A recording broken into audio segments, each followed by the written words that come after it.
பசியை தாயிடம் கேள். உனக்கு உணவு தந்து அவள் உணவு இல்லாமல் உறங்கியிருப்பாள். பாசத்தை தந்தையிடம் கேள். உன்னை எதிரே திட்டி மனதுக்குள்ளே பாசத்துடன் வாழ்ந்திருப்பாள். பலத்தை உன் கூட பிறந்தவனிடம் கேள். உன்னை வீழ்த்தி எப்படி வாழ்வது என்று நினைத்திருப்பான். நடிப்பை கூட பிறந்தவளிடம் கேள். உன்னுடன் அன்பு காட்டி நடித்திருப்பாள். கஷ்டத்தை நண்பனிடம் சொல்.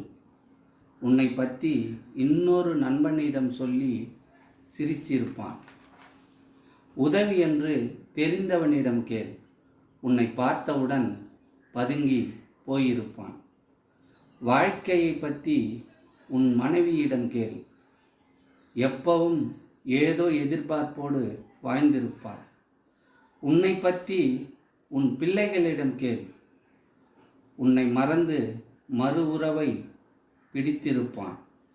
கடைசியில் உன்னை பற்றி உன்னிடமே கேள்.